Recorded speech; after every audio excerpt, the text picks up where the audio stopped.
Жол қозғалысы қауіпсіздігін қамтамасыз ету мақсатында қала көшелерінде мерген камералары орнатылған жүйе автоматты түрде жұмыс істейді.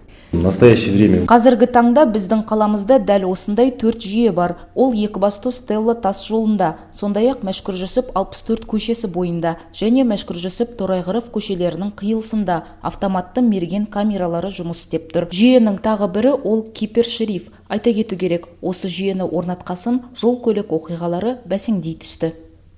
Жолдағы бұзушылық фактілерін автоматты түрде тіркейтін кейбір шериф бейнебақылау жүйесі өзінің тиімділігін көрсетті дейді баяндамашы. Патрульдік машинаға орнатылған кешен көліктің ішінде айналасында аудио және бейне жазбаға жазбалады. Біреу жылдамдықты арттырды ма, жолдың қарсы бөлігіне шығып кетті ме, белгіленбеген жерге көлік қойды ма, бұның бәрі осы жүйеге таспаланады. Сондай-ақ кешен қосымша тағы бір міндет атқаралады.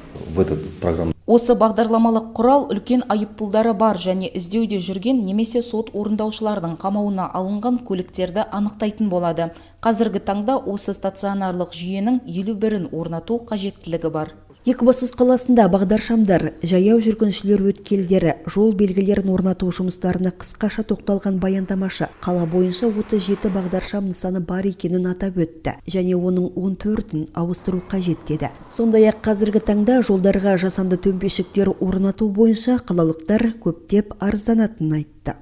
очень много обращений. Жолдарға жасанды төмпешіктер орнату бойынша арыз өте көп. Әсіресе 22-ші шағын аудан жақта жаңадан төселген жолда төмпешік орнату бойынша қажеттілігі бар деп арызданды тұрғындар. Біз арнайы барып тексеріп қараған болатынбыз. Шынымен-ақ жасанды төмпешік орнату керек. Қазіргі таңда бұл ақпаратты тұрғын үй шаруашылығы бөліміне жөнелттік. Осы айдың соңына дейін аталмыш бөлім қажетті заттарын алып орнататын болады.